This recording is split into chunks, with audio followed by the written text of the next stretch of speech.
Hey guys, welcome back to Weeb Seen It, episode number 14. My name's Cam. And I'm Jimmy. And today we're talking about 7 anime. We did lose one last week, as in that was Fire Force. Yeah, kind of a sad ending to that series, but Kind of a sad. We'll probably talk about that more in a big topic eventually. But yeah, today we're talking about Noblesse, Wandering Witch, I'm Standing on a Million Lives, King's Raid, Jujutsu Kaisen, and of course Attack on Titan. Before we actually get into talking about the episodes, I just want to say thanks to everybody. The last episode we put out had probably the highest interaction of any video we've had. yeah, it was amazing seeing that many people come out and talk, and just even having that many views on the video has been a great Yeah, there was moment. a lot of new faces and new names in the comment section too. So if that was you, thank you very much.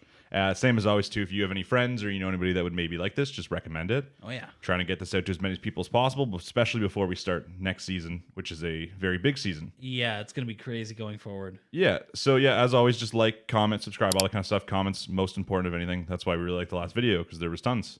I think other than that, we're ready to get into the episode. I think we are. Okay, we'll crack open our drinks first, and let's do it. Okay, so starting the week off, of course, with Noblesse, episode number 11. We got, I think, 2 episodes left of this, if I'm not mistaken. Yes. Still behind on all the other series.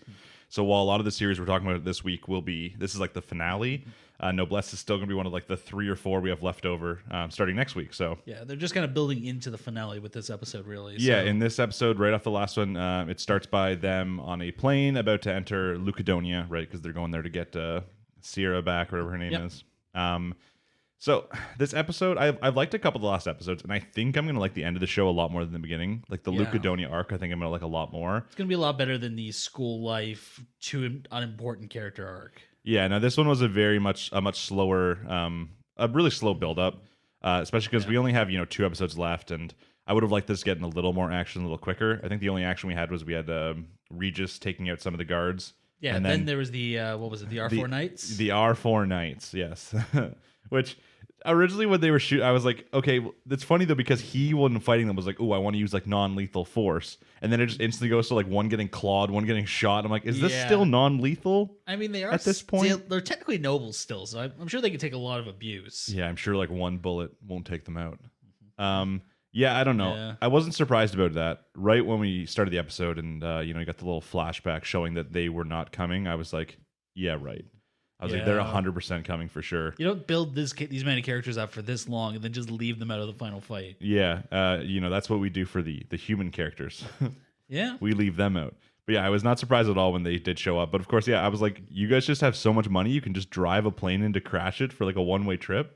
Yeah, then there's even the fact that the modified humans just survived the crash. Just like, Yeah, I mean, we don't know exactly the limitations of modified humans. We've seen them still be cut by relatively normal means, and like they're obviously stronger than normal humans, but they don't seem like Superman level. So I don't exactly understand how they survived the crash unless they realized they like jumped out, kind of like how Rai and all them did. Which I want to know how Regis was planning to get back. Like, did they normally travel by land or? I don't know. Maybe they haven't said where it is. All they said is that we're entering the Lucadonia airspace now. Yeah. So I'm like, okay, what's going to happen? Do you need to like get on comms and be like, hey, we're entering, and they're going to be like, oh, what's your code number? And yeah, but they talk about how there's no runway. Yeah, there's nothing. All they do is they obviously they got the information that someone landed there relatively quick, and they're like, oh, just send out like the Order Knights to go figure out what it is. Yeah. We got a little bit of background information about like the Lord. I don't remember what her name is. It was also something kind of weird. Oh, the daughter of the previous Lord. Yeah, like she gets a little background information. You get to see maybe why she doesn't like Rai too much. Turns out it isn't a crush; it's daddy issues. It's definitely daddy issues. She prepared her whole life to take over the job of being a lord. When he decided, that's already going to be so awkward. Like, why even train when you don't know if will ever have to do it? Because if they like live forever, then I mean, what do you need an heir for? Well, they do eventually fall asleep. But like, what's the time limit on that? I don't know. Like, what's the growth period of a noble child? Yes, who knows? We've seen her both young and the age she is now. It seems like somewhere in between. Like, wasn't Regis like 170 years old or something like that? Yeah, and he did not know anything about like the shit that happened with Rizal and that kind of stuff was before he was even there. So yeah, and then like the entire current group of nobles was raised by Gadgetal. Yeah. Which just makes me wonder, like, how old do some of these nobles live to be, and why? Well, yeah, is he still the only one that we saw from before was the I think his name's Rajak, the kid's brother who was in the last episode. So and he was like partners with Gedgeteller. They were together a lot, so they also have a relationship. But we didn't see him question her orders even slightly. Yeah, I'm not even sure if it's the same guy at this point. It's definitely the same guy. I know that, but it's been a long time. That's a lot of character change. He could also. We still don't understand whatever the misconception is about Rizal and the other Lord. They haven't explained that plot to us yet. Something about he committed treason, so the Lord went to sleep. Yeah, but we don't know what that is. All we've seen from this episode, which is the thing, is that we didn't see her necessarily like disliking Rizal in any form. We always saw that she had some sort of reaction whenever she found out like her dad was spending time with him, mainly just jealousy. But she's been training to become the next Lord, and then early on in the episode we see the Lord pose a question to Rai, being like, "Hey, like, what if you become the next Lord?" And then later in the episode, we see the same thing, but from her perspective of, training so hard for years to do this, comes out just to see her dad offering what's rightfully her position to the other guy. So, and she gets mad. Because I was under the impression everything's kind of hereditary, like it's passed down through blood. So yeah, so we understand, like, we already know that, Rai, just knowing, even from the 11 episodes, we know that Rai wouldn't do it. Like, he wouldn't care to be Lord. He wouldn't take it. Yeah. That's like, that's pretty much like the guess I'm getting from it is that he wouldn't take that position anyways, but it's just it's the misconception, right? She doesn't know that. She doesn't really know him very well. Yeah. She's like, "Oh, this man's trying to take my rightful place." And so that was mainly the big plot reveal of the episode, was just the misconception about the lordship. Yeah. I really want to see like a fight, like some sort of like fight arc in the next 2 episodes, but there's very high chance that might not happen because we've also seen all the current lords, a classic like classic like Bleach tournament arc would be like all the different lords / captains would be fighting these newcomers. But it seems like most of the lords there are already within like 1 episode are like, I'm kind of doubting the main lord, because they're all like, oh, you kidnapped or you locked up Gedgetel, who's like, our hero. He's like the guy who raised us. So they're already second guessing her, and it's barely started. So I don't know if they're gonna go full into fighting, especially Rai, who was like a god to them. Yeah, we don't have that many episodes left either, so we might get some skirmishes. We're not going to get a proper fight arc. Yeah, and then do you think this season's just going to end with it all being cleared up and then going to a whole separate plot for season 2? I don't know, because this seems like a lot to tie up in 2 episodes. I feel like it's just going to be one. Like I'm curious still about the whole Rai and the Lord thing. Like obviously that's like the big mystery that we still don't understand, but I can't imagine them dragging that out past this season. So I feel like they're going to finish this and then they're going to go into like a whole separate thing. There's going to be like they're going to reveal there's like a second group of nobles in the world that aren't from Lucadonia, who are like the evil ones. There's like they've got to do something, or there's got to be like these humans who rise up, maybe something left over from like the Union, who are experimenting so much they're becoming on the same levels like nobles. Like I think we're going to get a separate plot / group for season 2. I wouldn't be surprised, especially with how much they hyped up the Union the first arc of the show, for them to have no impact on anything. Nothing other than just introducing us to our new best boys inside the crew. Yeah, that's what I'm expecting. I really hope next episode we get some action, though. I want a little bit more. We're going to get something, because this show ended with Sierra breaking out of jail, so... Yeah. So something's going down, at least. So something's going down, so that's good. I have liked Noblesse more in the past few episodes than the first couple episodes, so I'd like it to end on a high note. I've mentioned this before, but it's obviously a Crunchyroll and Webtoon production, which is like the same as the earliest one was Tower of God. Yeah, got a high school set. Yeah, and Tower of God was a really, really slow build-up, but when it hit that like last episode, it really got you excited for season 2. So right now, that's all I'm like praying for from this. I want the same thing. I want, even if the season didn't start off the best, if it ends in a way that I'm like, man, season 2, I want it. Then they did it right. That's true. Yeah. So it's okay having a slow start as long as you don't lose your entire audience. Yeah, exactly. Which we'll probably talk about in a couple other shows or episodes we discussed at the finales today. Yeah. That won't be too surprising, but I think that's about it for Noblesse. Unless you have any final thoughts. No, I'm just excited to see where it goes. Same. As always, too, if you've watched this part and you're watching Noblesse, let us know down below what your favorite part is, who your favorite characters are. Yeah. It does seem like they're leading to a very classic, like character-driven show. Not so much as like a lot of shonen, probably, but more because what would you classify this anime as? Oh, like it's kind of hard to do. The fact that it has vampires makes me automatically think shoujo, but I know that's not right. Yeah, we're missing like a female character to like we don't have to marry over Sue. all of them. Yeah, And like all the characters are pretty boys, they're not that far gone. Maybe like Light Seinen. Yeah, maybe that's kind of what I was thinking too. But yeah, if you're a big fan, just let us know down below. Let us know your favorite part is, who's your best boy, all that kind of fun stuff. Yeah. Moving on, we have, of course, Wandering Witch episode 12, which, as far as we know, is the finale. Yep, the everyday tale of every Ashen Witch. Okay, so this is a weird episode. Yeah, that's understating it. Yeah, we'll get that out of the way right away. So the episode basically starts off with her going into a city, and on the door it says, like, what if you come in here, you get like your wish granted, your the wish country will that come makes true. your dreams come true. Dreams come true. Okay, perfect. So you're okay, yeah, this is the final episode. Like, they also didn't do the intro again. Yep. There was no intro, which means like you're expecting something more, but there was not there was no warning. Yeah. There wasn't, hey, this is, crazy offensive to some people, or, this is traumatic for watching it. So I was like, okay, we're not getting that dark. Yeah. But no intro means we might be getting deep. Yeah, we might get some good payoff. We did not get what I originally wanted, which was for her to go back through all the areas and see all the mistakes she's done, that kind of stuff. But we got it in a slightly different sense. Yeah, because I guess we should get into the actual topic of what happened in the episode, where she basically just meets all the alternate versions of herself throughout all her different choices throughout the series. Yeah, I think she is number 16 when she comes in. 16 that is staying in the castle. Yeah, because I guess if you count that one other one, it would be... Yeah, well, they show a bunch that they never actually give a name to, too. Do they? Yeah, for instance, there was one that was covered in the vines from the plant place. Oh. And then I think there was another one that was I want to say enslaved or something like that, I think. So there was a bunch of alternate ones that didn't get named. That I like how the one that went evil was the one with the dolls. Yeah, just I don't know. I'd almost want to watch this episode a couple more times just to truly understand everything that's going on. Because when I was watching, I was like, okay, like, this isn't bad, but like I feel like this is like too meta for even me, the viewer, watching it.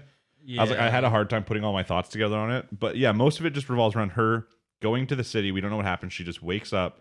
And this world is basically made out of a bunch of different countries she's been to. It's just like a big kind of collective of everything. Like, she sees effectively every chapter of her story is represented here. Yeah, in like a different place. And then she instantly goes. I believe it's the castle where Mira Rose was with the dragon and that kind of stuff. She goes into there and she runs into a different Elena, with glasses on. Yeah, the intellectual Elena. Yeah, and then we get a little bit of the explanation from her. She says that you're the 16th Elena, here's all these other ones, and we slowly go through. It's like this one's like the cash witch or like that because she likes money. Yeah, there's the greedy witch. There was like two greedy witches, wasn't there? Yeah, okay, so one really liked money and then the other liked something else. But they were both greedy in a different sense. But it's basically either all of her flaws or any of her emotions that are or any of her like characteristics is what separate Elena. And then the funny part too is when she's like asking what Elena I am, they're like, well, you're protagonist Elena, because a classic, it's like an anime is always like an insert yourself here. So they can't, even though they have a lot of characteristics, they kind of need a little bit of everything. Yeah. So protagonist Elena, it's perfect. But there's Elena who's obsessed with big boobs. Yeah. There's the dumb one. Late girl love Elena who's obsessed with Saya. The dumb one was kind of my favorite. I'm not gonna lie. She had like the little drool on the side. She was so on the nose. It actually made me laugh every time she showed We had like 3 different dark Elenas basically like sitting under the table. Yeah, just 3 of them. There was like one that wanted to die, one that wanted to go home, the one that was just like, I just want to curl up and. Yeah, there was Ghoul Elena. There was Gel Elena, like gelatin. Yeah, slime. Yeah, slime Elena basically. But yeah, so it was humorous. They did one of the early plot things is that they mentioned like as soon as she walks in, she's like, oh, are you like a good me or a bad me?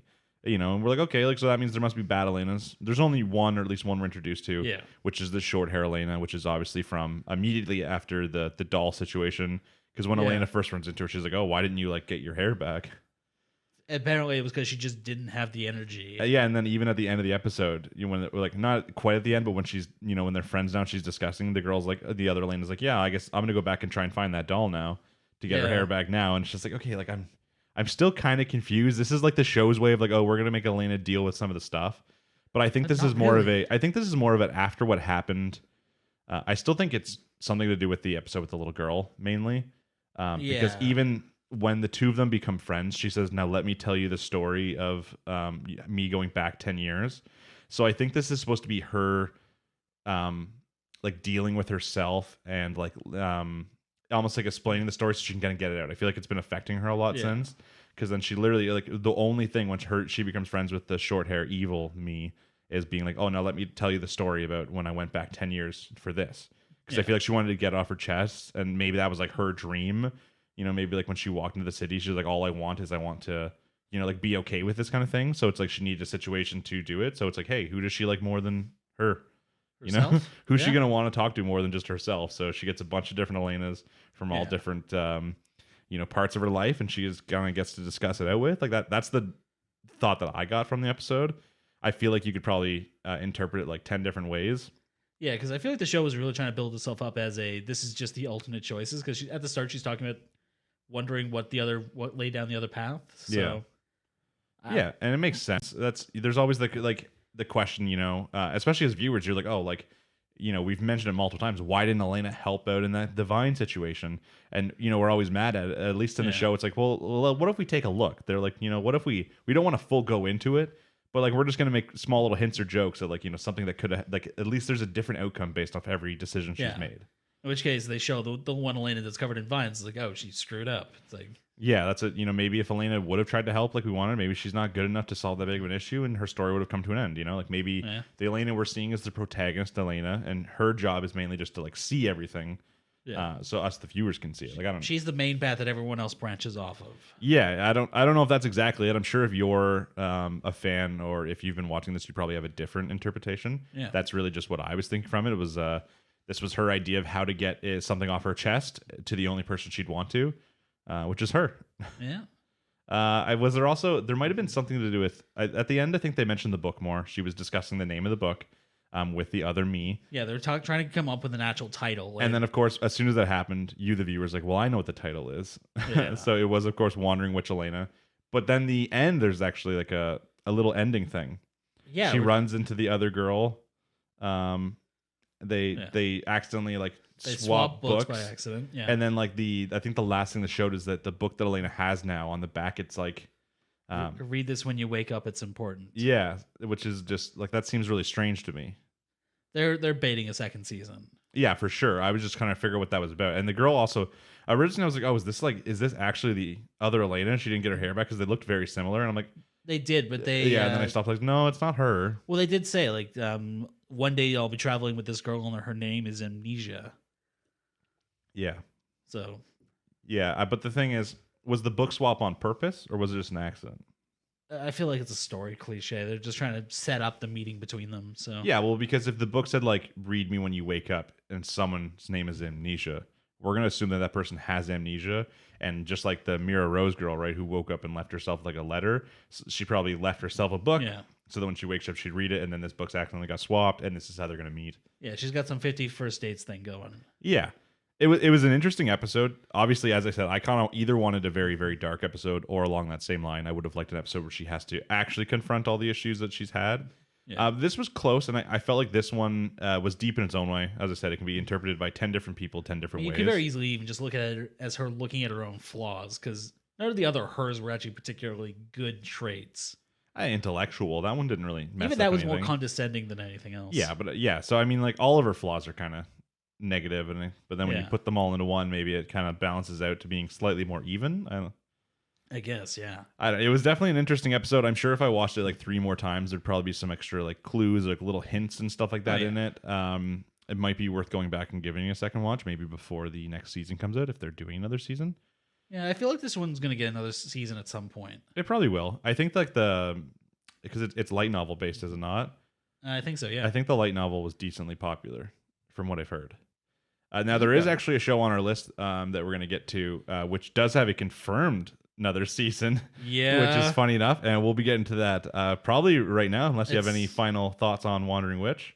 No, I'm kind of curious where the second season's going to go, but yeah, and I'm curious too. Yeah, if you watch this episode of Wandering Witch and you're on here discussing with us, let us know like what you kind of thought the episode was about. Like what was the deeper meaning in the multiple Elenas, the multiple me's, that kind of stuff. Yeah, and I think you could see it multiple different ways. So that is true. And if you saw any Elenas we didn't, that like ones that any bonus hint Elenas, just let us know. Maybe one that was like burnt and scarred from like fighting the dragon or something. You know, if she would have tried to help more, who knows? So just let us know if you're a fan down below.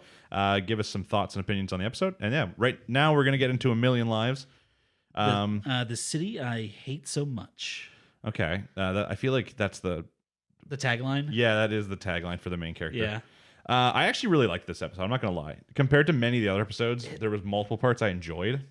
Yeah, it kind of threw the formula out and started its own thing. Yeah. I knew that we were going to get something maybe good for Yotsuya, the main character, based off the last episode. Him finding out that the world they've been messing around in, the world he's burnt someone alive in, is not a virtual world like they thought. Like we probably thought, thinking of all the other isekais that we've seen before, of someone going into a virtual world. But instead, it's just an alternate reality that is still based off the same Earth, just in in millions of different branching paths at some point. Yeah, a world that diverged, what was it, 4 billion years ago? Yeah, but it was in fact a real human he killed, just in a different world, a different dimension. So that obviously has some, scarring thoughts for a character who's like 15 probably. Yeah, especially when you consider the fact that he burned them alive. This isn't like a quick stab or anything like that. And it wasn't even really self-defense in a way, because this was they deliberately planned this. It was very much like, I'm going to kill you. Yeah. So we see the flashback of that, like we see the end of the last episode in that again. We see his face, how he reacts. Yeah. There was a couple parts in this episode that I liked for certain reasons, because like, for instance, you see the characters, the other women, like chatting over like message about that situation, where they're like, oh, I haven't been able to talk to him since. And she's like, oh yeah, like, when the one girl's explaining it, she's explaining what happened because they didn't know. And even in the text message, she's like, yeah, I was like creeped out and stuff like that. I was like, yeah, I feel like they were being like really harsh to him. And I'm like, yeah, dude, like he's tried to help you guys so many times that it's just kind of reminding me that like sometimes you don't need to like characters.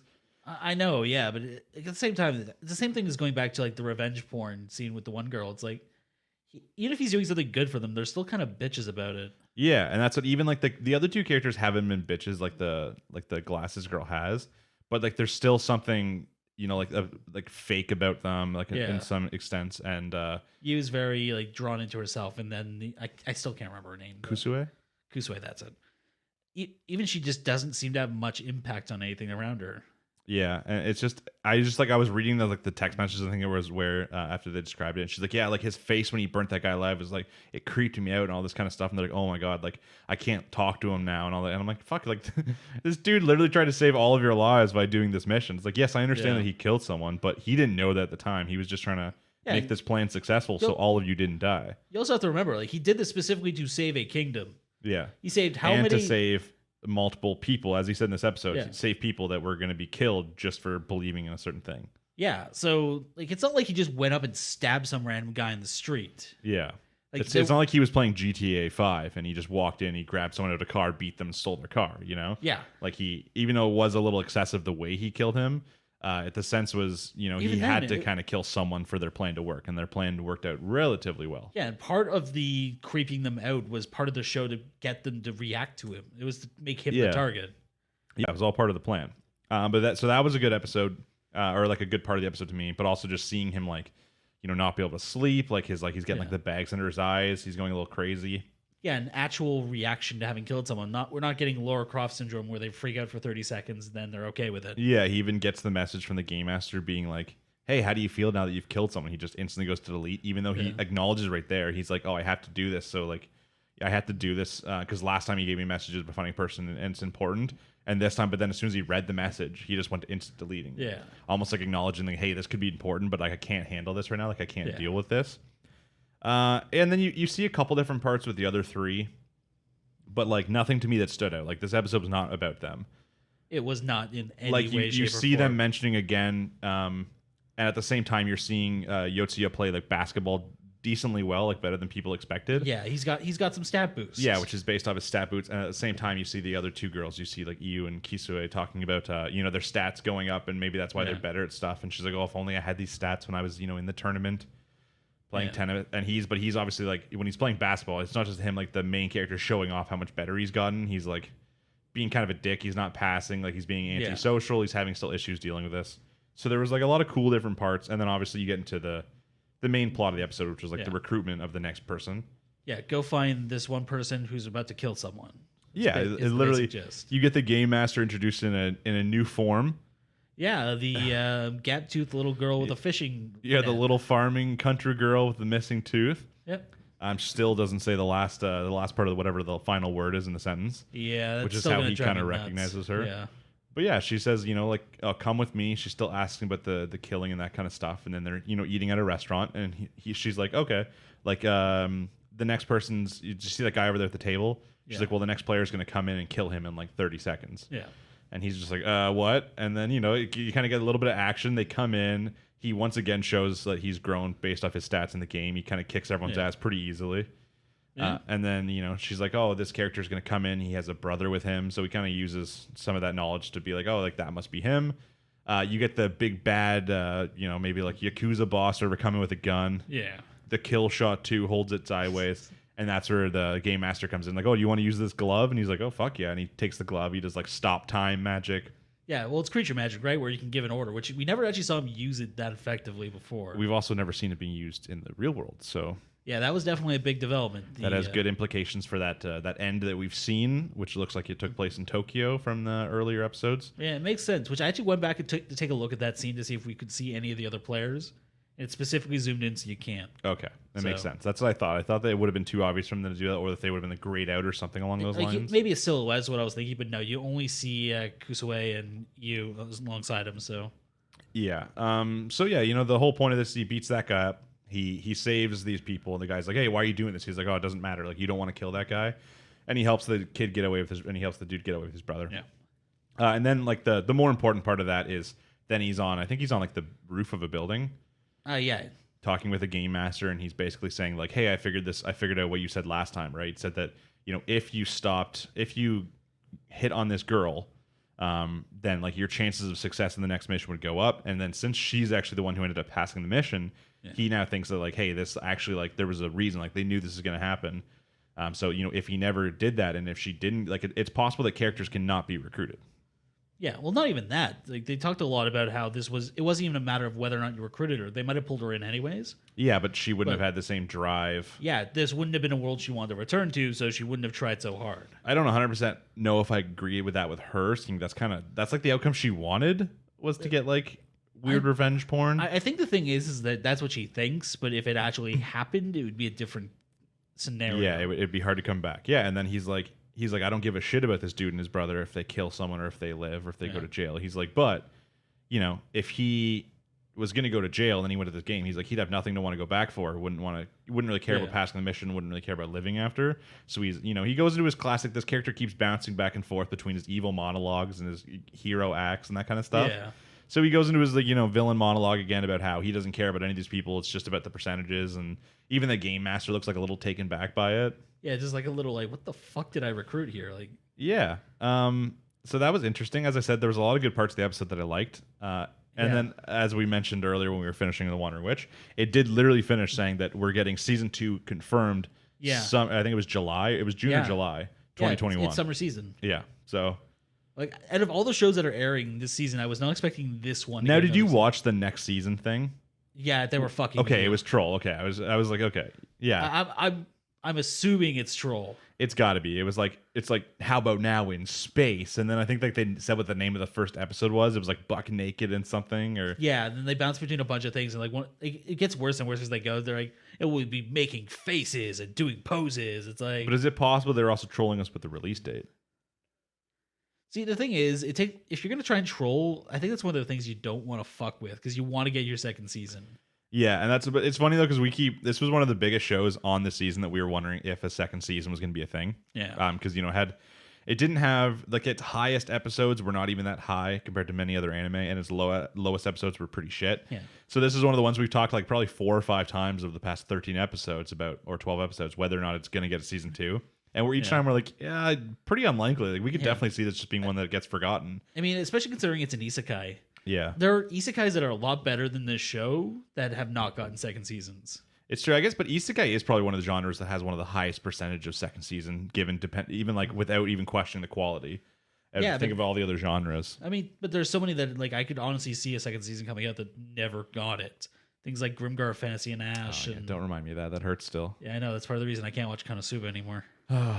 Yeah, but like it was just so surprising because this was one of the ones where like this is definitely possible to not receive a second season, and this is also one of the only ones on our like there's some we know, like no matter what we know that something like Jujutsu is going to get another season when it ends. Yeah. But like this was the only thing that actually had like a confirmed next season coming out, and we're like, okay, that's crazy. But I mean, again, they might be trolling. They could be. Yeah, it's possible that this is a troll that goes along with the rest of the troll. But if anything, I think we're supposed to assume the release date is real and the rest of it was just for fun, like a fun little next time kind of thing.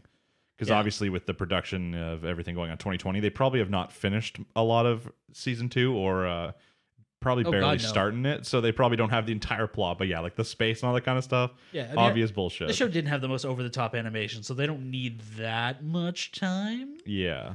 Not to take too many digs at this show, but yeah, what if season 2 there's just a huge quality improvement? What if it just becomes insane? I'd be down for it. Like there was actually a nice little touch in this one as well. In the ending credits, I don't know if you watched it, but the new guy's actually in it. Is he? Yeah, they show him at the very end hanging out with him, like I like the thought process. I like the thought of the new guy, like his little plot. Obviously in like a probably orphaned with his brother, was taken in by this like Japanese gang, be like, hey, do jobs for us, we'll let you live, kind of thing, we'll keep you guys alive. Yeah, trying to help out his brother. I always like that. And then I wonder what his relationship with the main character is going to be like, because I feel like it's going to start with like respect, because he helped him.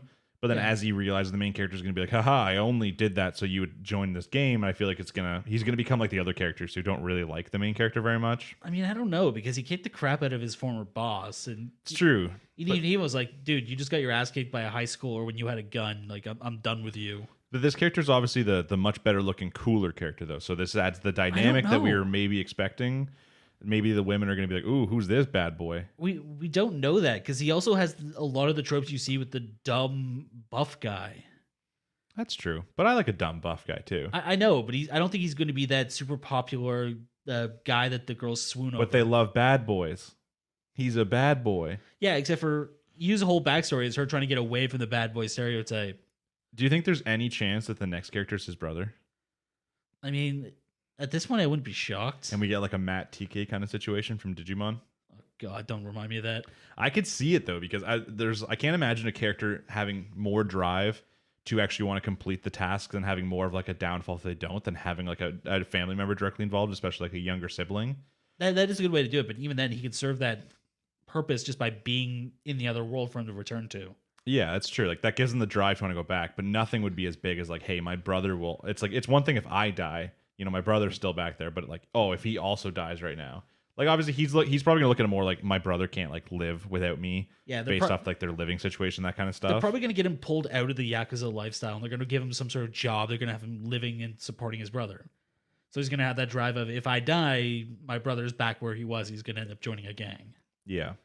So that's gonna be his drive, yeah. And then since the main character helped him, the whole implication here now is that is now going to help on the next quest. Maybe the big thing with the next quest is going to be involving this character, and now that he's helped him, it might help his odds. I wouldn't be surprised. I am kind of curious about what job he's going to get, though, because they revealed what the wheel looked like. I saw that. Yeah, there was like 5 different fighters with different like. It takes up 60% of the wheel. Yeah, with 25% of the wheel being sword fighter. Yeah, well, that's the most basic bitch job, right?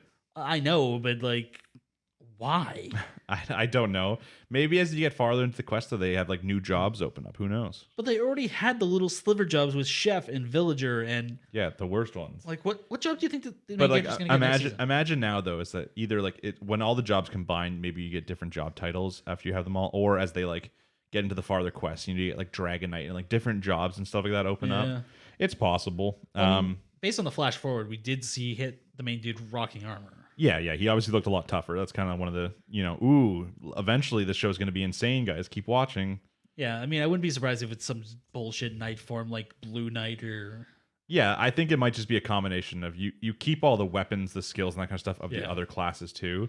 So it's really just like adding to your overall character. It's not that you change each time and the other one's gone. So that could equal up to like... It's like how an MMO would brag these days about like creating your own custom class. Like no 2 people are going to be the same kind of thing. So it's probably a situation like that. It's Final Fantasy V. It's the just slotting a skill from another class and you're good to go. Yeah, it's like early Final Fantasy 14 days with like the cross skills and stuff like that before they tried to even it out a little bit more. Man, I remember those days. But yeah, that was I'm Standing on a Million Lives. We might be talking about this again in June or July in the summer anime season. We'll Yeah. see if A, that's a troll, and then if B, if we want to. Yeah, because we don't even know what that season's gonna look like at this point. So. Yeah, we'll definitely still, if it comes out, we'll obviously give it a try, just out of curiosity of watching the last season, that kind of stuff. But, if we start watching that, we're 3 or 4 episodes in and we're not impressed, maybe that's the time we'll stop. Yeah.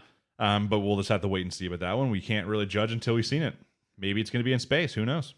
As they've implied. I mean, I can guarantee you if they go to space, I'm not watching past episode 1. I think that's pretty fair. That's probably everyone's opinion. Next up on the list, of course, was the season finale of Don Machi. Argonaut / Hero's Return. I'm sad to see it go. The episode, actually, the plot in the episode was very different than what I thought it was going to be. Yeah, it went down a couple different routes. And yeah, it took like 6 different turns. Obviously, I still like the way the episode ended because you just got a super sick fight between oh god, yeah, the rematch. Bell and what's his name? Asterios? Something like that. Yeah. Yeah, you got the rematch. And it was just insane. Like, I don't know how fucking Bell's not dead. Like, he went smashing through buildings. I mean, like, he is level, what is he, level 3 at this point or level 4? 3? 3. I think he's gonna get level 4 off this. I would hope so, even if you don't win that fight. But even like the ending, I was really happy where he's like, now we're like even 1 each kind of thing. And then he leaves to go. And then even later, the Xenos is like, oh, where's he at? And they're like, oh, he's down training at the lower floor. So I'm like, dude fought Bell. And he's like, I need to get even stronger. That was too close. And then he's just getting even more strong. You have to remember, this is the first time that Argonaut didn't work. Yeah. Well, it didn't work when he fought earlier in the season too.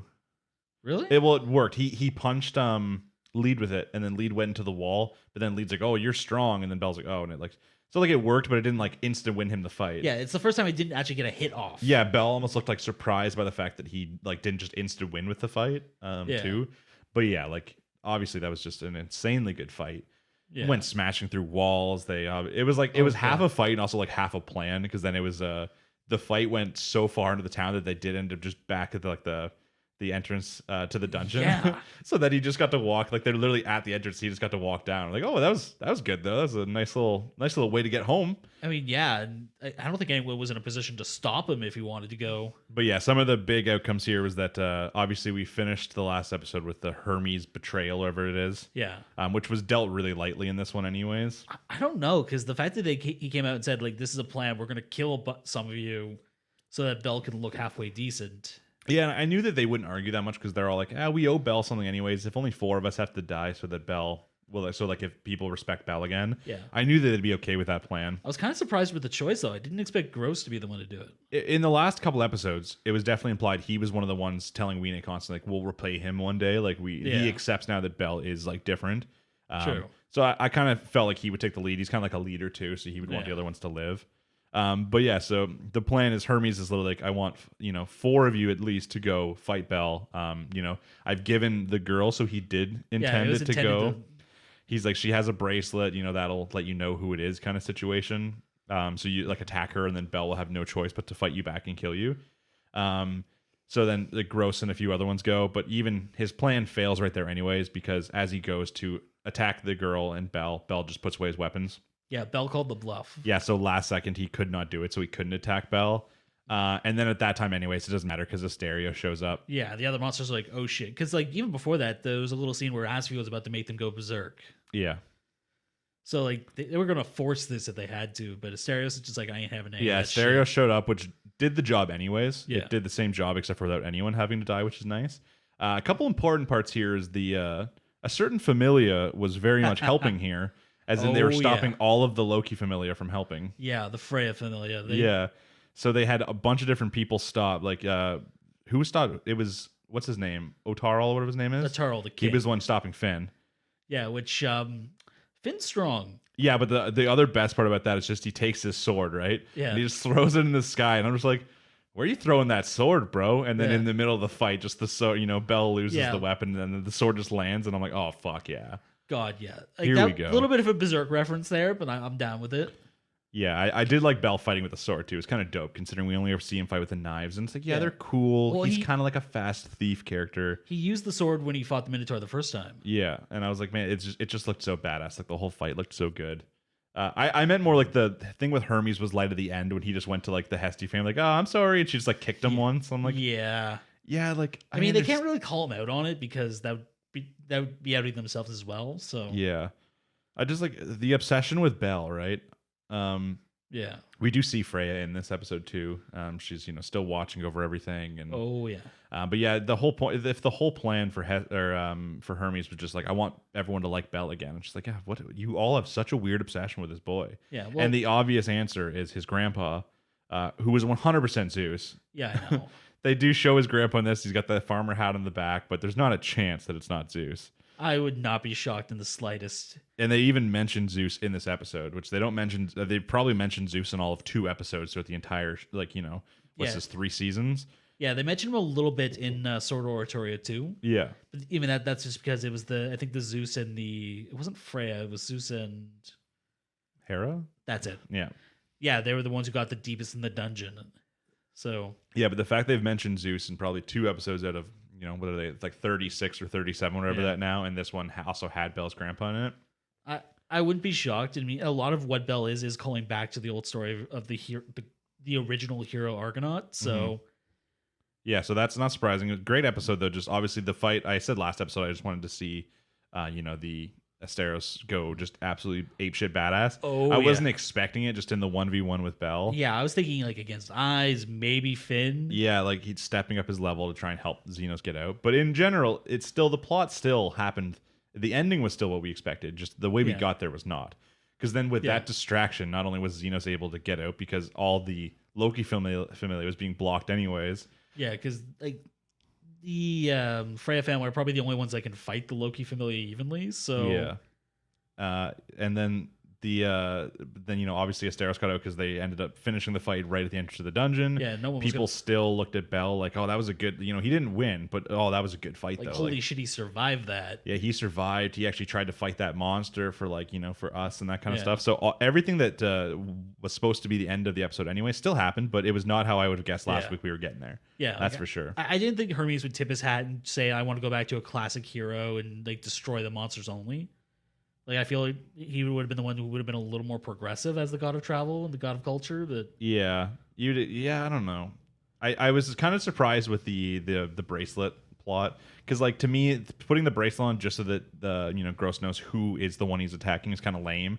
I was hoping it was supposed to, it was originally supposed to be on Belle or something like that. And it was going to like control Belle so that he can make the plan happen. But then like imagine that since she accidentally fucked up, it ends up saving Belle.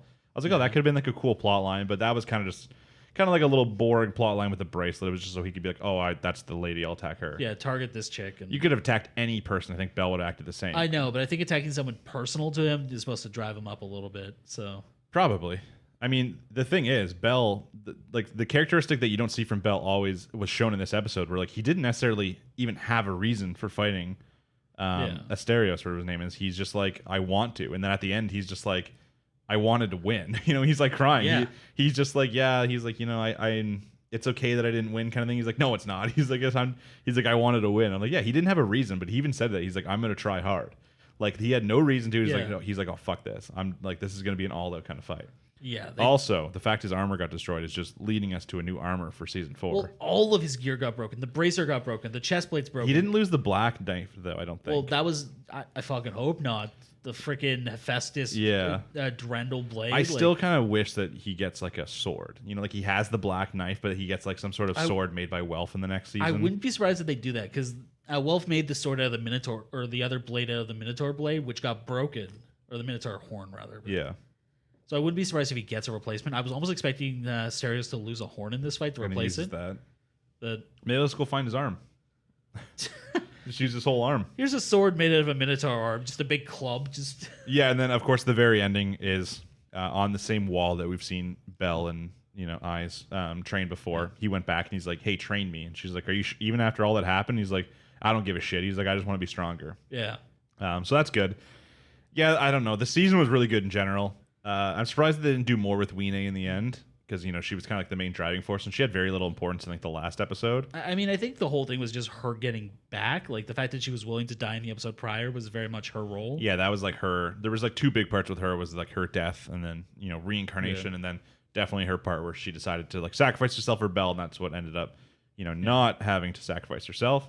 But yeah, I'm definitely excited for the next season. I want Belle. Hopefully, he leveled up there. We find out that in the next season, and then I want Belle to train and just get super OP and go down to deeper floors. We'll see more interactions with Xenos, probably. Maybe eventually the Freya family. Because like other than like we know they've been a driving force for a lot of the plot, but we haven't like directly seen them interact with Belle since like season 1, and even then it was really brief. Yeah, I mean there was I think was it Sword Oratorio the second season where you see them kind of intervene. No, it was second season when they intervened with the Soma Familia. Yeah. But even then, like I think it's heavily implied that Freya's the one who gave him like the Firebolt book and things like that. Yeah, there's a lot that they're doing behind the scenes, but I want to see them directly interact. I want to see something Hestia family, versus the Freya Familia. I want to see more information on why she's so obsessed with him. It might be something along the lines of something to do with his grandpa, Zeus, something along that line. I mean, I wouldn't be surprised her being obsessed with the son of a god, and so that's all just curiosity to wait till next season. Which who knows when we're getting it, but hopefully it's like just within a year. I mean, I wouldn't even mind seeing more with side characters. Like we got a little bit of it in this season with things with characters like Ozfi and oh god, what I can't remember her name, but the one with the dog ears. Dog ears. She works for. She's under Miok, the blue hair god. No, no idea who you're talking. Prosthetic arm, dog ears, makes medicine, doesn't like the platinum hair chick. No. None of this. I've never heard of this character in my life. She was one of the ones who talked to Belle when Eyes was watching him. No. She had like a teal outfit. No. She like shot a boat to someone familiar in that arc. No. None of this is ringing a bell. It actually hurts that I don't remember her name. I really like the character. I don't know. When we're done this episode, you'll show me a picture and I'll tell you if I remember. But yeah, definitely that was the end of Don Machi. Very excited for the next season. I was really happy to see that Belle fight because, a season needs to end with a huge fight like that. Yeah, that's one of the reasons we weren't that impressed with Fire Force. It was because we're missing that moment. We're like, this is a finale. Yeah, Fire Force is really banking on cashing everything on a third season. That's just going to be pure action, which isn't going to work. Yeah, and if it's an action based anime, then the finale should be something really good action. If it's a drama based anime, there should be some really good drama in the finale. Yeah. Like you kind of have to do that. Like Fire Force is a shonen, which is a whole series, like a whole genre of anime built upon crazy good fights. Yeah, and then to finish without like a fight is just insane. They finished with a training montage. But yeah, Don Machi, some people would argue isn't like, it's not like a shonen. It has a lot of different genres. It's an isekai. It's still like a harem anime. It's really hard to classify it properly. I guess I'd limit it to fantasy if I had to pick one. But yeah, even they know how to end with a sick fight at least. Yeah, they paid off the season and everything works with that fight. Yeah, and it was kind of like, as we guessed too, we knew that there wasn't going to be a direct conclusion with the Xeno situation. I mean, the world's not going to change overnight, but there was some positivity to it. And then they're like, hey, maybe we can work this slowly now that we don't have that stupid fucking Dix Familia. Or what was the actual god's name? Oh, we haven't talked about him in a while. We used to finally have his name locked down. We did, yeah. I just remember Deeks. It wasn't Aphelios, was it? I think it is actually. It might be, or something close to that. But his family was obviously really fucking with the whole Xeno situation. Now that they're gone, it might be an easier way to slowly introduce them. Yeah, especially with the help of the Oranos family. Yeah, especially because the Xenos live so far down that very few adventurers get there to start with. So yeah, as I said, slow introduction maybe to some of the still in the dungeon, but some of the floors like that are inhabited by people. Yeah, something we might see next season. We can only hope, and I'm just really excited because this season got me. Just like every other season, I was always happy at the end. I was never like, man, I regret watching this season, and I just want more. Even if there were some episodes that were low, some that were really high, just overall, I enjoyed it. Yeah, I mean, the low episodes serve the higher episodes. They help build them up. Yeah, exactly. Proper, highs and lows are kind of required in everything. It can't just be all high the time. It can't be all low all the time. So yeah, we might get into more about Don Machi Season 3's generals, maybe a broad topic when we have less anime to talk about. So you can look forward to that. But as with every other episode, if you have any opinions, thoughts, anything like that, let us know down below. Any theories that aren't light novel based, because we don't want spoilers, are always welcome. And then just your thoughts on, if you were cheering for Belle to win that fight. I personally wasn't, not gonna lie. I was cheering for Belle, but that's just because I'm a sucker for that type of character. When it's a fight, if it's like a fight where it's like a life or death, I'll always cheer for like the main character, obviously, because that's what you're supposed to. But if it's like a fight where I don't think like it's life or death, I think it's more like a challenge, just like an honor kind of thing. This was a duel. Yeah, and I just wanted the Minotaur to win because he was kind of badass. I'm content with the fact that he won. It does serve. I don't think anyone out there was sad like, no, I fucking wanted Belle to win. I hate this anime now. Even if you're like, it would have been kind of cool if Belle won. He would have looked so tough. But man, that was just such a good fight anyways. Yeah, like when you consider the power gap between the two of them, the fact that he even survived is something to brag about. How many people in the Loki Familia did this dude fuck up? Even fighting Eyes for Shorter, probably. I mean, he lost the arm, so he was more scarred by that fight. Yeah, but that was with him fighting Eyes, Beat, Tiona. Yeah, and Eyes is also a much higher level than Bell. The fact that he actually lasted in a fight that long, and the Minotaur then felt the need to go train after and that kind of stuff, it just shows how badass he is. But yeah, just a good episode overall. Let us know your thoughts and opinions on Don Machi down below. And hopefully we'll get to talk about this again, not too distant in the future. Yeah, I'm not gonna lie. When this comes out with another season, I'm going to be talking about it. Yeah, maybe we'll get like a Sword Oratoria season 2 or some different spinoff series too to have in the meantime. I mean, I'd be down. Which is possible. There's lots of familiars to look upon, or past that kind of stuff. So yeah, maybe we'll get something with the Freya family, even just an OVA set, just maybe something to explain what the hell they're doing. So we'll just have to wait and see. Okay, next up is King's Raid episode number 12. This one actually doesn't have a title. Okay. Everything I found just said episode title 12. It's like, okay. It was such a good episode. It didn't even need a title. Yeah, let's go with that. Yeah, so King's Raid is one of the few shows that is not ending right now. So it's, what is it, 26 episodes, I believe? That's what they've specified? Yes. Yeah, so this is one of the few shows we're talking about today that didn't have a finale or doesn't have an upcoming one. It's going to be ending around the same time as Jujutsu then, I suppose. Yeah, will be. Not gonna lie, it's still probably one of my least favorite on this list, and the fact that that's the one that is still going while all these other while shit like Don Machi and stuff has ended. Yeah, very sad. It definitely has developer money behind it. It has time to pick up too. That's the thing. It's like, I mean, there's hope. The thing is, with a 13 episode anime, if you're at episode number 13 and it isn't good, then you're just fucked, right? You just made it through an entire bad season. But if you're at a 26 episode anime and you're halfway in and it's not great yet, you're still there's pretty still a fucked. chance. You're still fucked. But there's a chance. There's a possibility they come hard back. I mean, it's like Sword Art. Like, nobody looks at the second half of the first season and thinks, that's okay, because like other parts of the show are good. No. People just don't like to acknowledge that part exists. Yeah, but to be fair, that's also you start good, you get bad. It almost sometimes it's getting bad. If the people are still watching while it's bad, then you get good. There's still a chance there. I mean, yeah, but how many things actually get away with that? Not many. I think if most people are watching it, it's bad. They stop watching it. Yeah, I remember a few years ago, I heard a rule that was common among otaku that was the 5-episode rule. If you don't get good by the end of episode 5, people stop watching. Which is pretty fair, because you don't want to invest too much time, especially when you have, like, this season had a lot of anime. I don't think it has the same quality that we're going to get with the next season. Yeah. But it has a lot of them. There was tons. There was like 16, 17, 18 shows came out. And, I mean, we watch a lot because, we do the show. But if you're just a regular viewer who's working all the time and you got like big social life and you're trying to keep up on anime, you could not do it, and you'd have to get rid of the bad ones. Yeah, like I can assure you, if we were not doing this, I would not have finished Million Lives. I would not have watched this past the first episode for King's Raid. Yeah. So this episode finished off where we left off last time, which was Castle was going to take this trial, this test, to prove that he is the heir to the Holy Sword, basically. The trial was, I feel like, such a generic trial too. We've seen this a million times where they have to, where it's like, oh, you can have this trial where you can live in like a great life. Like, yeah, sure, it's not real, but you can live here.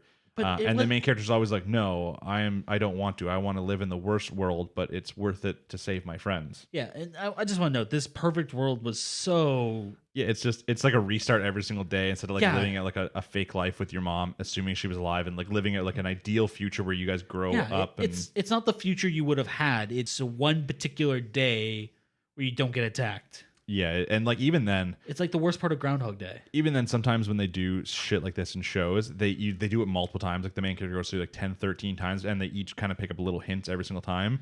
This one he did the day once, and on the second time he was like, nope, this is sus. Where'd my bread go? Like he dropped the bread and then it's just back on the table because that's the ideal way for it to be. It's like, oh. Yeah, it just didn't have the impact of even when shows do this properly, let alone the fact that it's all, even if they did it properly, it's still something that's been done so many times. You're just like, ugh. I mean, I think the best example of this would have been Haruhi with the Endless Eight. Yeah. Like, at least they went full hog and dedicated over half their season to it. I'm not saying it was a good idea. Well, the other thing about the Endless Eight, too, not getting too deep into it, is that when they aired, they didn't air in a row. Yeah. So you'd watch 2 episodes of the show, and then all of a sudden you'd see this episode. You'd be like, I feel like I watched this before. Watch another episode or 2, and then all of a sudden it would be like, oh, why do I feel like I've seen this episode before? Yeah. Because they aired in such a random order. Yeah, and then they changed enough details between each run that it felt like Chaos Theory took effect. Yeah. So you didn't always wear the same thing. The same thing didn't always happen at the same time. This was literally just playing, rewinding the day and then playing it again. Yeah, so it didn't even have the draw in that would really necessarily want to keep someone there anyways. So like when he was all heroic, was like, no, I need to go. Didn't have the same emotional impact. Yeah. Even then, he gets out, and probably the best part of the episode was at least he did have a fight with, I think his name's what, like Malduk, Yeah. the evil sorcerer human who's going to bring back the Demon Lord. He has a fight with him. We kind of get to see now that he's unlocked that the second seal on the sword. Yeah. He's a little stronger. We get to see his power slowly amp up as his friends get hurt. Chief Sieg, the Orc King, got attacked a few times, kind of drove his emotions, and then he dodged one of the blasts, and then it hit Freya, and then he got really amped, and then at the very end, he's about to win. Castle used self-destruct. Yeah, he was using self-destruct. Malduk's like, nope, teleported out, and then he's just laying kind of unconscious in a hole. Always hated fucking fighting Abra. Yeah, and that's really all that happened. That was literally just a Geodude versus an Abra fight. It was like, I don't know, the episode, the trial part took up like half of it, even though you're like, he only went back one time. It kept cutting to Roy and them, and like they didn't really have anything important to say. It was normally just memeing on the fire girl every single time. Yeah, I feel like they're just really trying to push her as like the Best eye girl, candy. like Mega Man. Yeah, they don't realize it's not going to work. I don't know if the people who play this game really love this character, and maybe she has some like really good outfits in it or something. Maybe she's the best, but it just doesn't translate necessarily to the anime. But yeah, they keep flashing, they keep changing to them, and it's normally not anything important. They're just like, oh, I wonder if Castle's all right. Oh, he's probably fine, and then they meme on her a little bit. Yeah, it's like, oh, she's asleep again. Ha ha ha. And it's like, okay. The only thing I kind of question now is that where is the third seal? The other two were told to us. It was with the elves, with the orcs. I thought it was the guy who sent them on the quest, but unlock it once they did the other two. Well, that seems easy then. I mean, yeah, but the thing, okay, so I'm assuming within the next 2 episodes we're going to get a Dark Elf episode again. I hope so. I don't know where the main characters are going to go. I feel like the next one's going to start off with these characters still, because Castle's going to wake up. We're going to have to figure out where to go next. Yeah. And then I think it's possible once they know where to go next, we're going to go back to a Dark Elf episode. But I think we're getting the full conclusion by the end of this season. Yeah, they're not going to try and push it past 1. No, because we've already done 2 of the 3 seals, and right after that, we're already coming up on this day where the Demon Lord's going to get revived. Yeah. So this is, as far as I know, unless they come up with another plot after, this is probably going to be a 1-season show. Yeah, which this is not the type of show that does a second arc.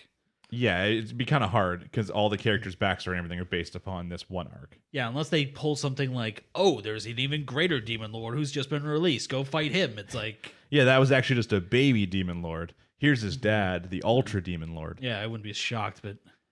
Yeah, I don't... It was an okay episode. The fight was at least kind of cool. Obviously, I'm still a fan of anime. I like watching a character get powered up and fight people and get a little stronger in the fight. Yeah, I mean, I will say, I think we got a little bit of Roy's backstory without them dedicating a full episode to it, so... Actually, Roy's the only character I feel like they've been sneaking a little bit in at a time. Yeah, I mean, it's always... Like, it's been 90% like references to Undead, then one time where he gave a golden dagger to sell, but... Yeah. So, at least maybe one character they'll do right instead of just giving us all. I mean, they've been doing the Dark Elves pretty good.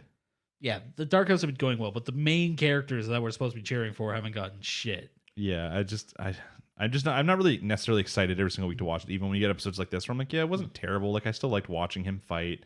I'm kind of curious as to how much stronger he is now. I like, if he goes back now and he fights some demons again and just shows he's just like super OP, I'll be like, okay, like I like that.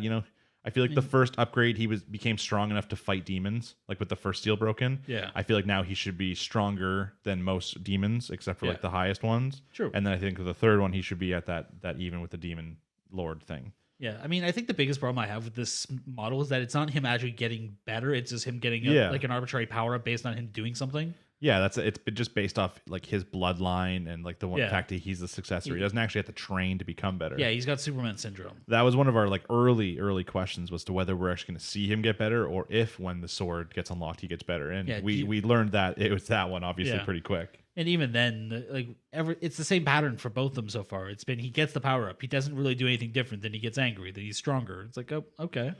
Yeah. Obviously, if you can't tell, we're not exactly crazy into the show. I'm now too invested to not at least see where it goes. We've watched a full 13 episodes. I feel bad leaving it at this point. Yeah, and as I said, I'm still curious to see the plot about the Dark Elves and the taking over the kingdom and that kind of stuff. I still care about that plot right now. So I'm curious if they can somehow blend that into the rest of the plot to make it one smooth thing. Because you literally have 2 separate stories. They're going to beat the Demon Lord in the second last episode. Then they're going to have to go deal with the elves who took over the city. Yeah, like the questions are whether or not they have to deal with the elves and then that makes that leads into the Demon Lord fight, or if they deal with the Demon Lord, kind of like I don't want to say it, but like a last season Game of Thrones, you think the main threat's the White Walkers, and it's actually not. There's more after that. But I think that there's a more likely possibility that now when he unlocks the third seal, they deal with like the elves thing, so that him and the elves can become friends, to then go fight the Demon Lord. Yeah, I mean that seems like the more generic path. It would be, and I think it wouldn't be a miss if they are about to clash, and then Demon Lord shows up. It's like, well, I guess we have to work together now. Yeah, like right before they're about to get to like a war. Yeah. Like, oh well, the enemy of my enemy is my friend. Yeah, like, listen, I know we're about to cut each other up, but let's go fight that thing first, then we can talk this out. Yeah, and it could go into like a, whole reason the Dark Elves are persecuted is because the one Dark Elf just wanted to help, King Kyle fight, but never made it to the fight. Maybe this Dark Elf does make it to the fight. Maybe that changes something. Well, it wasn't even just that; it's that she made a sword that, quote unquote, bastardized the goddess's blessing. Yeah, not a good enough reason. Which we also just trying to help. We also have seen the one witch talk about like, oh, it's actually a curse and all that, but then she's working for the evil god trying to summon the Demon Lord. Listen, it's gonna be one of those twists where the gods are evil, like in all anime, and I mean, yeah, but you still can't call a Demon Lord a good guy. Maybe that's gonna be the big twist. I mean, this isn't Misfit at Demon Academy again. Maybe King Kyle was fighting the Demon Lord. The Demon Lord was a good guy trying to explain to Kyle. Then they like got zapped away somewhere, and like the goddess, what is her name, like Lua or what? Lukua or something like that. She's actually the bad one. Twist. It's not impossible at this point based off the evidence we've been given. I mean, we still see demons just rolling up and murdering people. Yeah. And Muldoon just going around turning people into undead. Yeah. You don't really get to claim the moral high ground at that point. I don't know. It's possible. I'm not saying it's likely. I'm saying that it's possible. Yeah. Possible and likely are two very, very different things. But yeah, we're going to keep talking about Kingsraid probably until it ends, unless literally when next season starts, there's just too much anime. And if it comes between like ReZero and Kingsraid, what do you think we're going to talk about? I can list at least 6 anime that I'd rather talk about than this. Yeah, we might still watch Kingsraid in case it does come with this like crazy good ending that we can discuss, but we might not have it on the list when we have to narrow it down. We might drop it onto the list when there's a Dark Elf episode. Yeah, and as always, as we say every single time, if you're watching Kingsraid and you want us to keep talking about it, let us know. That way we can at least factor in your opinion when we're picking the list. Yeah, if there's something we're missing that makes this absolutely amazing, or maybe if we play the game, this is actually really true to the source material. Yeah, let us know. And we're always prepping this list for when the next season starts, because it is, we have to make sure the timing and everything works out, and that we're talking about the most hypey anime to get the most response and that kind of stuff. So yeah, just give us your opinion that if you want us to keep talking about this, just so we have that and we can factor it in to our final decision. Yeah, and let us know if you're excited to see a little bit more of Roy and to see if they fuck up his backstory as well. Yeah. Okay. Other than that, we're gonna move on. Next one up, of course, is Jujutsu Kaisen episode number 12. To you someday. Okay. So we got the answers that we had last week relatively fast. Yeah. So the big question I had, and the reason I really liked the character development we're getting so far, was with the friend. What's his name? Yoshino. Yes. The question was whether or not he is going to live to be a bad guy or die to drive Itadori's story farther. Yeah, they didn't give us much of a choice on that one, did they? Yeah, we got the ending we expected. Still a good episode, though. Oh, it was. It was definitely a good episode. We got a lot of build-up. We got a lot of development on Itadori, and even on Yoshino's part before... yeah, I guess we should spoiler warning this, but... I think if you're watching this, you should always expect spoilers. I don't know. The only time I'd put a spoiler warning is if I'm spoiling something that is not at all related. Like if I'm just talking about Jujutsu Kaisen right now, and then I all of a sudden decide to tell you about like the end of the new Wonder Woman movie, like that. That's when I'll put a spoiler warning. But yeah, always assume everything spoilers. But yeah, so we didn't. I expected more of a fight between the two characters, but it was pretty clear that Itadori had the advantage no matter what. Yeah, I mean he's Yoshino was a new curse user. He didn't have the experience Itadori did. Yeah, like his powers were boosted up to be able to compete with someone, because normally you wouldn't be that good just developing your powers. Like it is implied that he has this. He could have been a Jujutsu sorcerer. He has the actual potential in him. The curse he was using was his own. The Mahiro guy, whatever his name was just boosting that up so that he could use them more than an average person could after just discovering this. Yeah. But yeah, obviously as they fight, Itadori's like, hey, stop doing this, like, and he's kind of mad, so he's like beating him really bad, and then Yoshino's like crying, being like, oh, you don't understand, and then he literally just was like, okay, well, like, tell me what happened. and that's where he finds out that his mom died. Yeah, which I just want to know. This is huge. A shonen anime where they actually stop and say, "Hey, what's going on?" and they actually resolve the problem. Itadori's just like, he literally, like, the guy shoots out like the spiky attack. He just gets stabbed by it. And he's like, "Why didn't you dodge?" He's like, "Listen, tell me what's going on." He's like, "Okay." How many shows would be totally different if they took 5 minutes to talk this shit out? So yeah, Itadori's literally just like, "Oh man, like your mom died." He's like mad. He's upset. All this kind of stuff. Yeah, he was going to go beat some fucking faces. He's like, yeah, he's like, "Join me." He's like, "Come to Jujutsu Tech, become a sorcerer. We'll find out who did this, and we'll fuck some shit up." Yeah. And then of course, right at that time is when I think his name's Mahito. Mahito. Maybe it is Mahiro.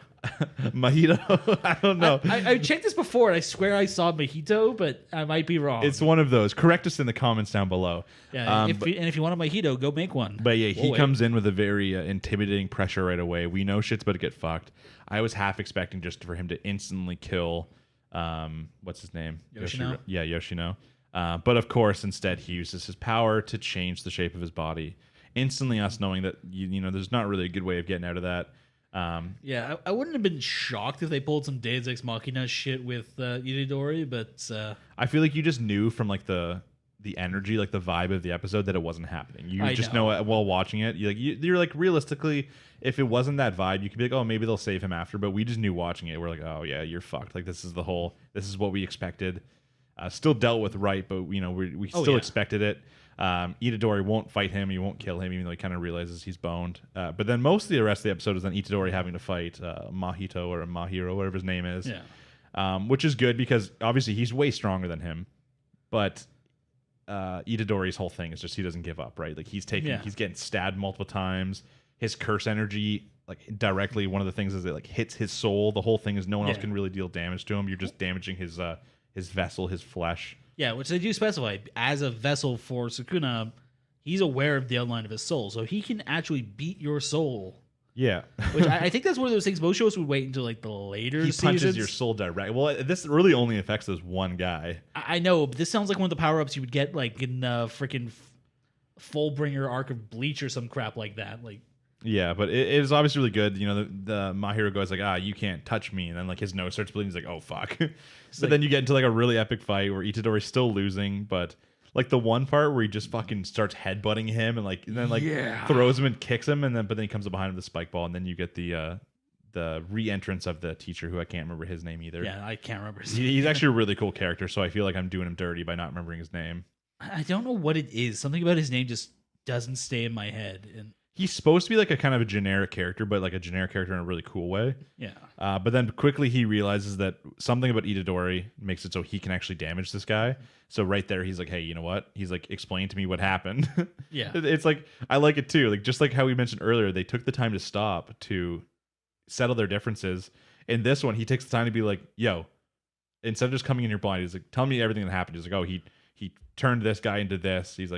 And then I'm just hitting him with this stuff. And he's like, okay. He's like, from that, I've gathered that you can do damage to him. So he's like, we're going to fight him together now. And I'm like, oh, perfect. I'll slow him down. You beat the living shit out of him. Yeah, which is giving us a lot of hype for the next episode. Because the next episode, we're just going to see the two of them fucking go crazy, which is obviously what we want. It's still a shonen anime.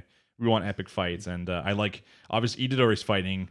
It's very, like, you know, brutish, but it's also really cool. Yeah, he's a rushdown fighter. Both is like the thought behind the whole like punch and then the energy hits is also dope. It leads to actually some really cool looking like effects and scenes. Yeah, because like there's the impact of the original punch, but then followed by a second impact just makes shit look really cool. Even if like you've watched the opening, it shows it off in there too, which is always really cool. Yeah, which the fact that they're able to actually make this come across, because a lot of shows would just say that's happening, and you're supposed to just kind of infer it, but they actually make it look like he's getting that second impact out of these blows and shit is actually going off. Yeah. And then obviously the other guy with his like ratio power, kind of a lame power, but like done cool by him. It's one of those things I think is a really cool concept. Like the idea of giving yourself a constraint that makes you that much more powerful. Yeah. So like the two of them combining is going to be like a really good fight, especially just with what we've seen from the animation so far in the show. Yeah. All the fights have looked really good. So that's really exciting. Yeah. But yeah, overall, I was really happy with how I knew that the story was going to go in one of those two directions, right? We knew that, so it's not like but I'm not faulting the show for us knowing that. The show has done a lot of classic shonen tropes, but it's put a slight spin on them that's made me like them, or like, you know, gives me a little bit of nostalgia, but also mixed with like a new feeling. Yeah, because one of the things about shonen is you can't get away from the tropes entirely. If you do, you're probably not going to get that far. Yeah, because they're tropes for a reason, right? They're tropes because they worked. Because like the main thing, if someone was like asking me how I would describe a shonen for the most part, it's like that feeling you get. That's why like even like a lot of sports anime are shonen from like that hypey feeling that you just get building up inside your stomach, that like excitement. I was like, yeah, sure, you can say that it's always about like a fighting or someone always has to power up 6 times. I was like, but there's a lot of shonen where they haven't done that, and the reason it works is just because it still gives you this feeling. Yeah. That's the shit like why I love like Haikyuu, which is like a shonen in its own way, sports shonen, and then you know why like I still think Naruto is extremely well written, like especially as you get into Shippuden, because it gives you that feeling so many times. You're like, oh, this is insane. It's why One Piece is still working after this many years. You get the clash, you get the build up, you get that payoff. That's what it's about. Yeah, and if you do too much to mess with that, trying to be different, then there's a good chance you're going to lose that. But if you can somehow still keep that with being different enough in certain elements, like as I said, you can name. When you're looking at Jujutsu, you could be like, oh, this is Naruto mixed with Bleach, mixed with these things. Yeah. Like, you can put all these pieces together about what it reminds you of, but it's still different. It's still different enough. Because, I mean, even going back and... Because technically speaking, something like Death Note is still shonen too. Because it had that clash and the build-up and everything. So you don't have to do everything exactly the same, but you're still maintaining those tropes. Yeah, you're still keeping the stuff that matters in, and you're just adding something extra. You're adding a different dynamic or different element in that kind of gives you something. Yeah. And yeah, I mean, this show's definitely still doing it. I really liked this episode. I really liked the relationship, as I knew, with Itadori and whatever the hell his name is. Yoshi. How do you not? I don't know. I can't say anything. I can't remember the teacher's name. Some names just slip from my mind so easily. But yeah, and then I'm really excited. This is obviously gonna, even if they win this fight or if they lose this, well, they're not gonna lose. If it's either gonna be they win or the guy gets away. Yeah, like, I don't think they're going to kill that villain off at this point. He seems a little too important for that. But I feel like he's not going to come back in. I feel like this is going to be the end of this arc, and then we're getting into the tournament arc. Yeah, he's going to retreat. He's going to be a villain later on down the road. He might be like injured or something permanently done to him at least. Like there's got to be some. I feel like they have to win enough as the audience that we're like, oh yeah, like they won that fight. Yeah. So I feel like, you know, we've already seen the main characters already lost something. Itadori already lost this fight in a sense because he wasn't able to save him. Yeah, the moment Yoshino died, it was over. We don't want to see like a second loss here where the guy gets away, you know, scot-free, nothing's wrong. Yeah. We want to see a small victory here, but knowing that like they've still lost something, and that's gonna, you know, kind of hold him back a little bit. It's gonna be in his head. Definitely going to the next arc, going into future seasons is always gonna affect him. Because even if you watch the opening, a lot of the opening has to do with like you see the jellyfish, which is his like power. Yeah. And you know, you see the end, which is like like they showed in this episode, it's him inside of a Jujutsu Tech outfit, like what could have been if the outcome had changed. So yeah, that was a big part of the reason why I was thinking like maybe he is going to join the crew, maybe he's going to join the school, but it's more of just a what could have been instead of a what is, which is why it was just done really well. Yeah. Crazy good episode though. If you're liking Jujutsu, let us know. I just assume you are, because this is one of the shows I'm not even gonna question. If you don't like this, you probably shouldn't be watching this. If you don't like this, you probably just don't like shonen. You don't like that feeling in your stomach, you know. But it's definitely good. It's something I look forward to every single weekend. It's one of the first shows I watch. I think on Friday. It's not the first one. It usually is, if not Tonikawa, if I want a lighter start to my day. But yeah, typically I would go with Haikyuu for the hype, obviously, and then I'd actually normally watch. The first day would be like it would be Haikyuu and Tonikawa, because I like to go on a bed on a nice romance or rom-com or slice of life. That's a classic. And then, you know, I'll normally watch Jujutsu the next day when I wake up, just to hype my day up.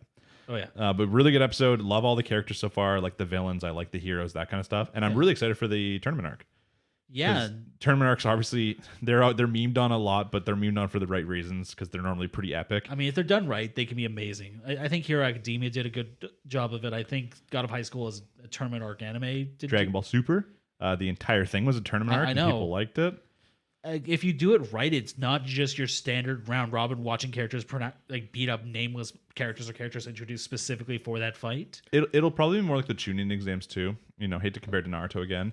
But I don't think it's just going to be a strict 1v1 fight. I think there's going to be different things. Yeah, there's going to be brawls, but they're not going to be just about beating each other. Yeah, I think even like it might start with like the first round is not just 1v1 fights. It might start with some sort of team activity or like obstacle race, stuff like that. And then you get into the 1v1s, kind of like the My Hero tournament arc. Yeah. You get into the 1v1s like last, but it starts with different, because they are Jujutsu like teams too, right? Yeah. So team building stuff is important. So I feel like there might be one of the tasks that's more along that line. and then it's going to finish with the 1v1s. Yeah, which I just realized they actually introduced another character in this episode. The guy who's with the teacher. I think that's the older student that the one guy wanted to fight. When was this? When they were like the guy was in the sewer and he was talking to the guy with glasses. Oh, and he's like, "Yeah, can you handle this?" Yeah. He wasn't wearing a uniform though, was he? Or was he just wearing it like behind a hoodie or something? I think he was. I don't know, because I feel like that was the other student. It could have been like because they seemed almost like a little closer. It could have been like also a new teacher to the school or something along that line. Maybe, too. yeah. You know, like that young teacher. But I feel like he's going to be recurring. Oh yeah, definitely. Originally he looked kind of boring, but once you get a couple more minutes into that little conversation, you know, he's like, "Oh, can you clean this up?" He's like, "Oh, there's so many." But then he kind of, like, "Oh, never mind." Like, it's like, "I'm gonna bribe you with promotion." It's like, "Oh yeah, I can deal with this. Yeah, no problem." Yeah, that's definitely a new character introduction too. So that we'll have to see where that character goes. We might be introduced again in the tournament arc, or he might be introduced a little bit later. Which on the note of the tournament arc, do you think they're going to do a new opening for the second half of the season? Yes, I think the first opening has way too much to do with Yoshino. Yeah, that's what I was thinking. So I think they're going to get a different one, and because I don't think this one doesn't really have all those side characters that we've already met. Let alone there's going to be a lot more side characters, I assume, introduced. Like all the side characters for the tournament arc, we do see them in like one scene. Yeah, each of them gets exactly like one clip. Yeah, you get to see the curse word user like taking off the mask, the tool user like spinning a glaive around. But I don't think you see Jack guy who likes women. You do see one quick scene of him, but it's like him flexing, just going like, yeah. Even then, I think that those aren't going to be the only, two other students from another school, right? I really hope not. So I think we're going to get a new opening for sure. That's my guess. We'll have to wait to see, though. I'm hoping they don't fuck it up because I actually really like the current opening. So. I think we're at least one full episode away from that. I think if anything, it's also possible they might do the next episode, finish that arc, take 1 week break, which sometimes they do, especially going to a new season. Yeah, because this was this episode 12 or 13? This was episode 12. Because if it's a 24 episode show, they normally transition it halfway. So we might they might do one past halfway, especially because it's Christmas. True. And as I said, a lot of the new shows for the winter season start up like the first week of January. So if they took a 1 week break, they would then their re-season would start up at the same time as the next shows for the first week of January. That would work. Likely, we'll probably find out more about release dates for a lot of those shows coming up soon.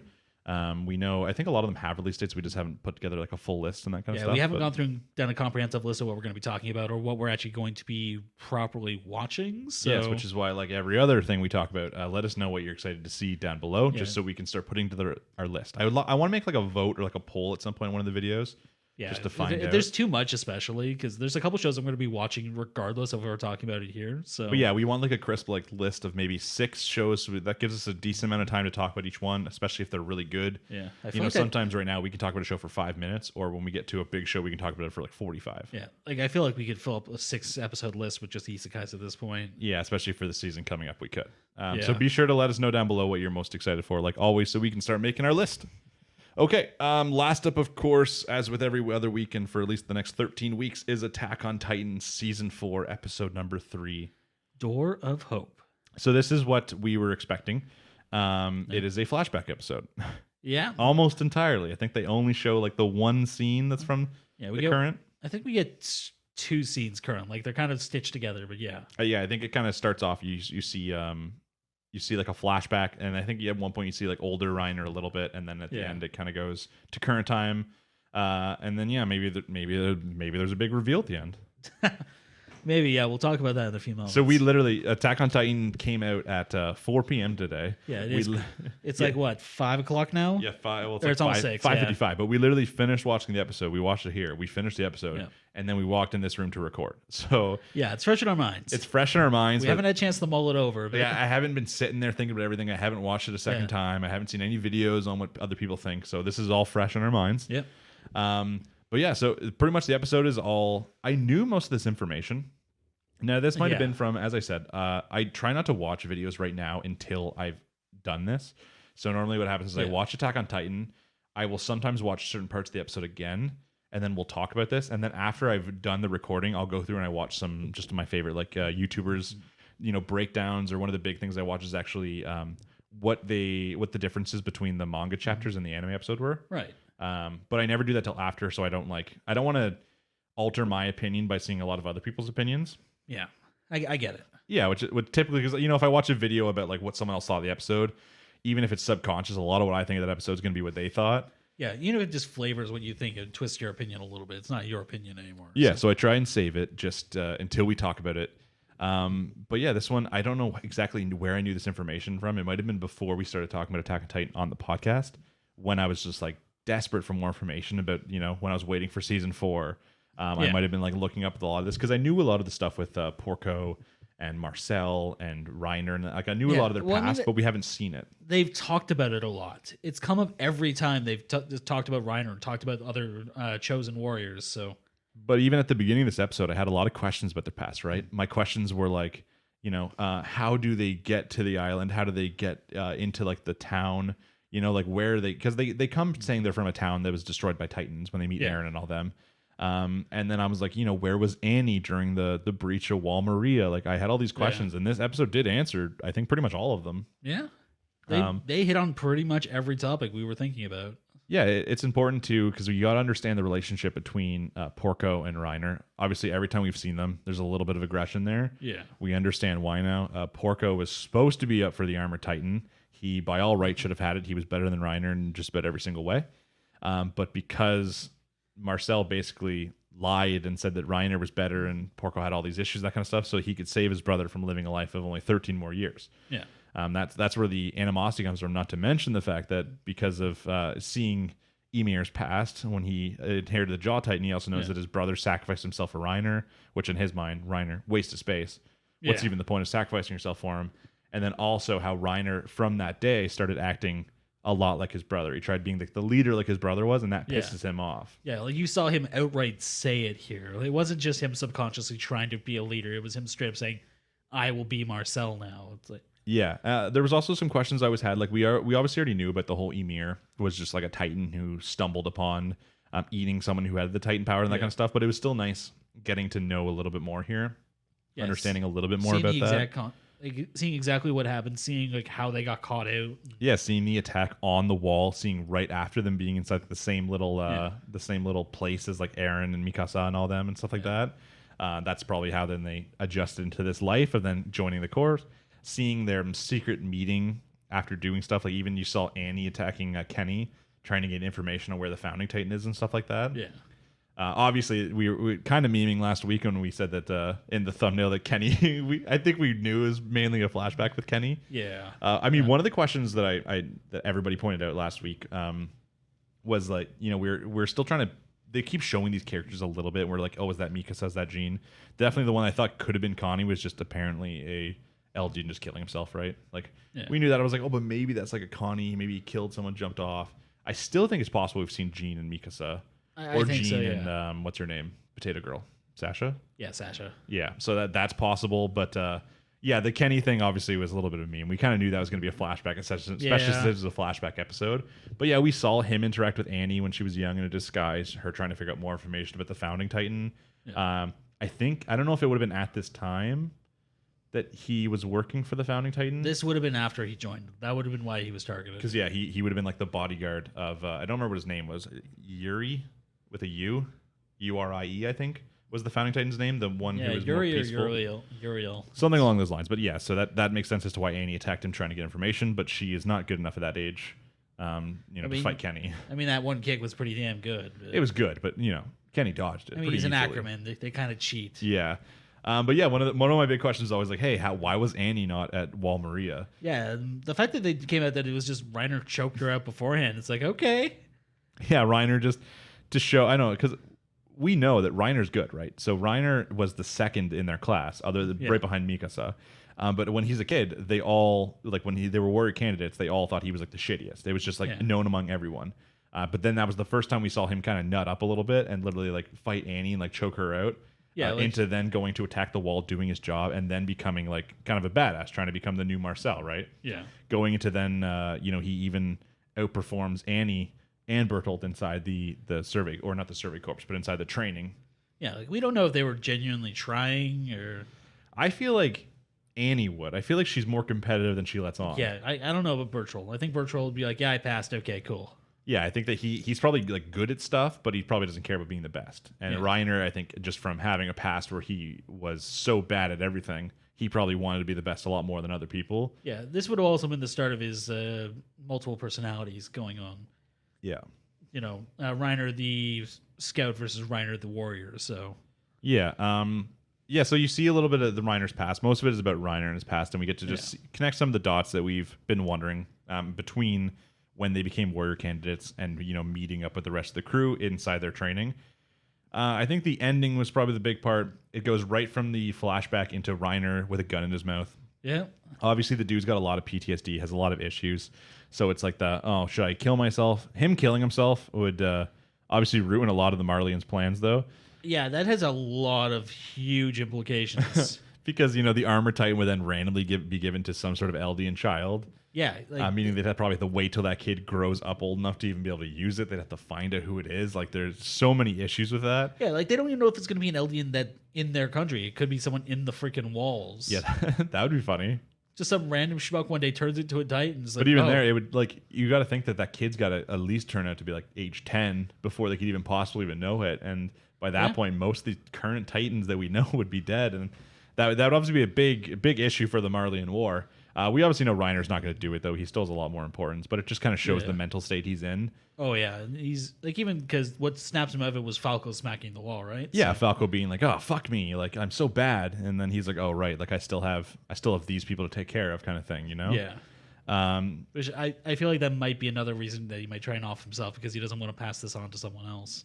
Yeah, but I think that he wants Falco, definitely. We've kind of implied the last episode. He wants Falco to take it to save Gabby, because not only is Gabby actually one of his relatives, so he wants to save a family member, which, as we've seen via Marcel and Porco, is a pretty common trend. He also I think that, I think Falco reminds him a lot of young him. As we've seen, Falco's kind of the joke among. He looks the same. He's kind of the joke among them. Everyone thinks he's the weakest.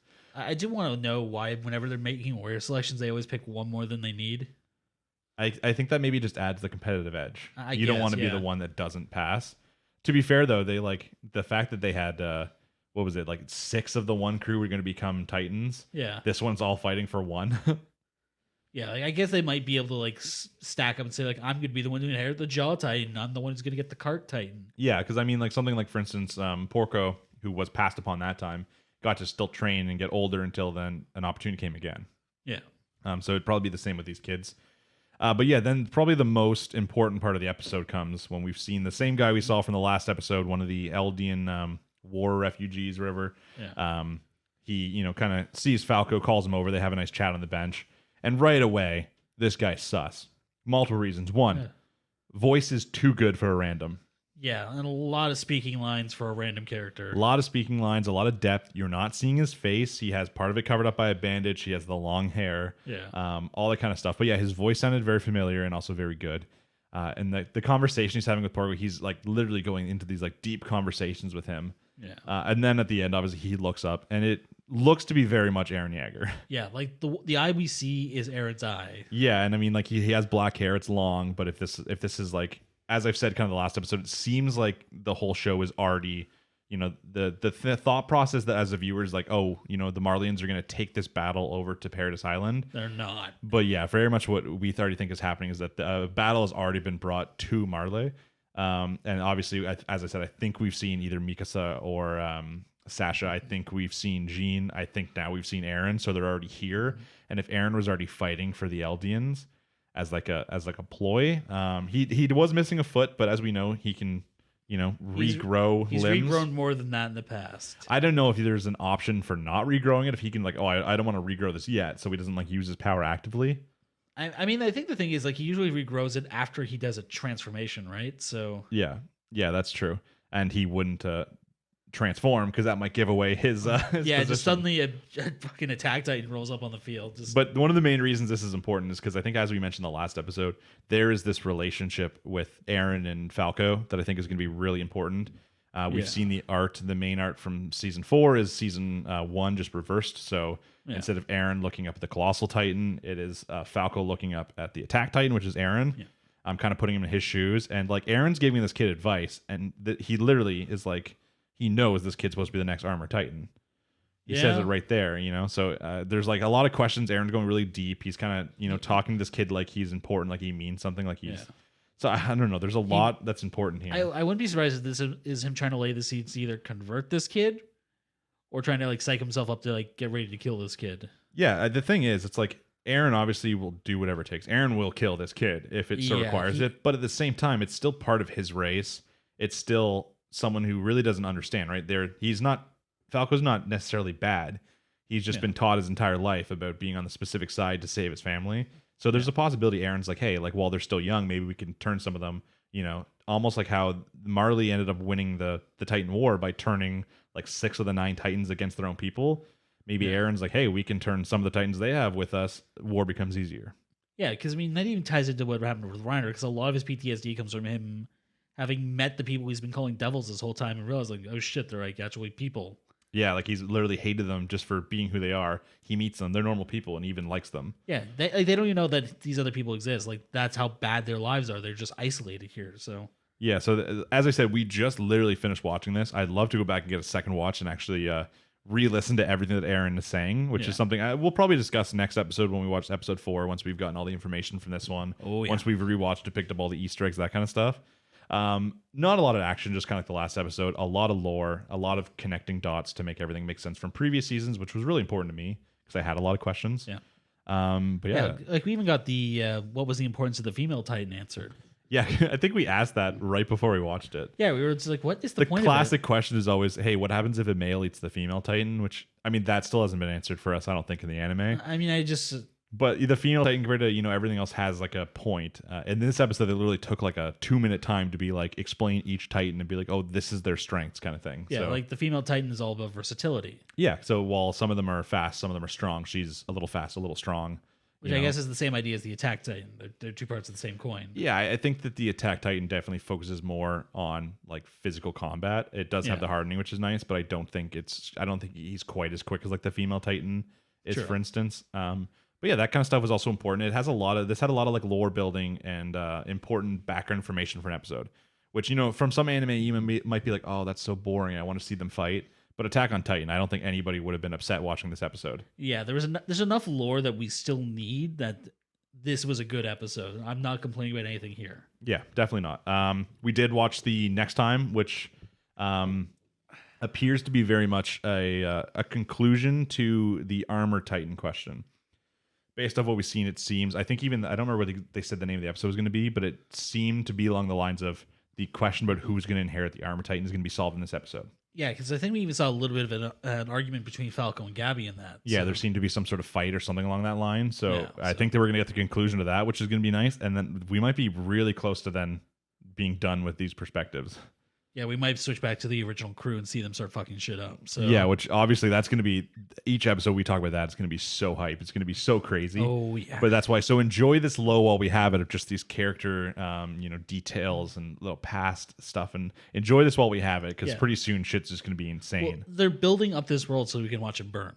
Yeah, exactly. That's what's happening. We're liking these characters so we then have to feel doubt in ourselves when we're watching our other favorite characters kill them. Yeah, which I do want to ask questions. We brought this up when we were watching it too. It's like, what is going on with Annie right now? Yeah, actually, that's a good point. If you, because the last we saw Annie, obviously she in season 1, at the end, she hardened herself. But since then, I feel like we've seen them use, especially with Eren's extra power being able to use the harden himself. I feel like they have methods of getting through that. Yeah, like, is she dead? Is she... Now, maybe, since they've been busy with all the other seasons, they haven't really had the time to show us because, they have so many plans going on. Maybe now, once the 4-year gap, maybe something's changed. Yeah. Maybe someone else has the power. Maybe we don't know yet. Maybe Mikasa's coming over female Titan power. Who knows? I wouldn't be surprised. That's actually what I was going to say. Like, what if Mikasa or Sasha rolls up and they are the female Titan? I feel like they would save it. Or even, what's her name? Hachimon, whatever her name is. I know who you're talking about, yeah. It's possible, or is it Hanj, something like that? I think you're closer. The researcher lady with the glasses. Yeah, because I don't think they'll give it to Mikasa because I think she's too powerful without the Titan power. It doesn't make sense to really limit her in that kind of way. She can already go toe to toe with them without it. So. Yeah, so it makes sense to more give it to a character who can't do as much while fighting. Imagine how terrifying she would be if she did have it. Yeah, she's still like equally just as fast, and I mean, it would be really cool. It's possible that's something that happens later on in the season 2 when shit gets too far gone. Well, I mean, one of the things they talk about is like Zeke is more powerful than normal because of his bloodline. What if an Ackerman who's already kind of cheating gets this power? I don't know, but the thing is too, I don't know. I think at this point we're supposed to think that they don't have a way of getting more Titans. They don't have any more of the serum. There was that one that was left. But they're in a country that has the serum laying around. So that's why I think it's more likely now that as we get in the show, we're going to see more people become Titans that we weren't expecting. I don't think we're going to have any surprise this person's a Titan starting up in this. The only possible surprise would be if Annie was on their side now, which would be quite the shocker. But then we need like a full flashback episode to explain it. We needed the explanation because there was one point where Armin was talking about it. I don't know if he was bluffing or not, but he's talking about how she's being tortured. So half bluff. Because I mean, one of the things is like if you hurt them, they transform. Yeah, which would be far too risky unless they put her in such a confined space that transforming would like not work. But even then, how do you torture? Do you like put a stick through the bars or? Well, because I think they can get hurt and not transform. I think it's a choice. But yeah, so I think that if they put her in like such a confined space underground that she transformed, she would just like explode or something. I don't know exactly what would happen. Yeah, these are questions we need though. We need Annie questions because I mean, I guess because it's established that they need contact with metal to transform, right? Is it? I thought so because Eren transformed when he grabbed the spoon. He transformed when he holds the key and shit like that. Bertolt was in a metal box when he transformed. Well, listen, if that's true, you let me know because I don't know. Maybe I misunderstood something. Maybe it's just like a coincidence, but maybe I don't know. We'll look this up before the next episode, or if you have, I'll double check that. If you're into that deep Attack on Titan lore, let us know down below. And then obviously as always, no spoilers in the comments. If you have theories, we love putting them down. We love discussing them. Just don't bring up anything from the manga yet. Bring it up as we get there, and then we'll have talks about that. Yeah. But I think that's pretty much it for Attack on Titan this week. Very entertaining, but we're keeping the talks a little bit shorter because pretty soon the show's just going to explode.